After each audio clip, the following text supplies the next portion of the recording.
রোগের চিকিৎসা বাংলাদেশে হবে না, থাইল্যান্ড যাবে, বিদেশ যাবে, আমেরিকা যাবে, ভারত যাবে, পৃথিবীর কোথাও চিকিৎসা হবে না, তাকে খরচ করার পরে এমনি এমনি ঢুকে ঢুকে মারা যাবে আপনারা।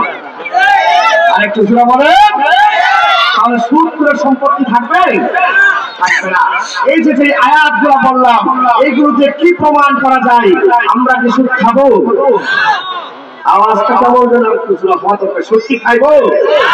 আমার নবী দু জাহানের পয়গম্বর ঘোষণা করেন, দুইটা এমন গুনাহ, যে দুইটা গুনার কারণে আল্লাহ রাব্বুল আলামিন জমিনবাসীদের উপর আযাব দেওয়া হালাল করে দেন। বলেন নাউযুবিল্লাহ। এই যে কয়েকদিন পরে পরে ভূমিকম্প হচ্ছে, ভূমিকম্প হওয়ার কারণে সর্বোচ্চ শিক্ষা প্রতিষ্ঠান প্রায় 15 দিনের জন্য বন্ধ ঘোষণা করা হয়েছে।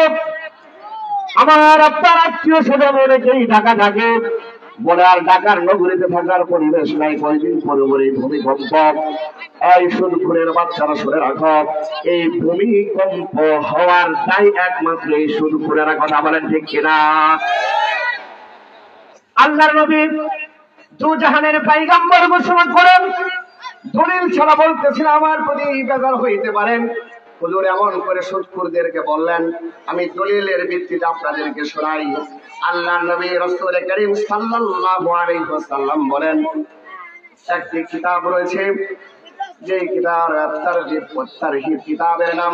এই কিতাবের 3 নাম্বার খণ্ডের 69 নাম্বার হাদিসে ক্বালা রাসূলুল্লাহ সাল্লাল্লাহু আলাইহি ওয়াসাল্লাম, ইদা যাহারাতিজ জিনা ওয়ার রিবা ফি ক্বরিয়াতিন ক্বাদ আহাল্লু বিআনফুসিহিম আযাবাল্লাহ।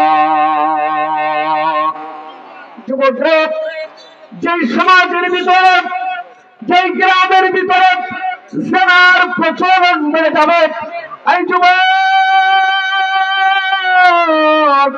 আল্লাহ তোমাকে আমাকে যৌবন দীপ্ত একটা শরীর দিয়েছে, এই যৌবনটা অবৈধ পথে ব্যয় করার জন্য না।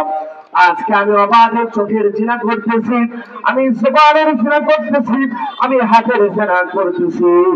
আমার সময়টা তোমার সময়টা কেমন যেন জিনার ভিতরে বেশি লিপ্ত। দু জাহানের পয়গম্বর ঘোষণা করেন, যে সমাজের ভিতরে জিনা বেশি হবে, যে সমাজের মানুষের ভিতরে সুদের প্রচলন বেশি হবে, আল্লাহ আসমান থেকে জমিন থেকে তাদের জন্য আযাব ওই জমিনবাসীর জন্য হালাল করে দেয়। বলতে পারি, এই যে ভূমিকম্প হয়, এই যে বন্যা হয়, এই যে দুর্ভিক্ষ হয়, মাঝে মাঝে তুফান হয়, সাইক্লোন হয়, যে ক্ষতিগুলো হয়, ওই নষ্ট যুবকগুলা, ওই নষ্ট যুবতীগুলোর জন্য দায়ী। আর এই সমাজের, এই দেশের সুদখোররা তার জন্য দায়ী। কথা বলেন ঠিক কিনা?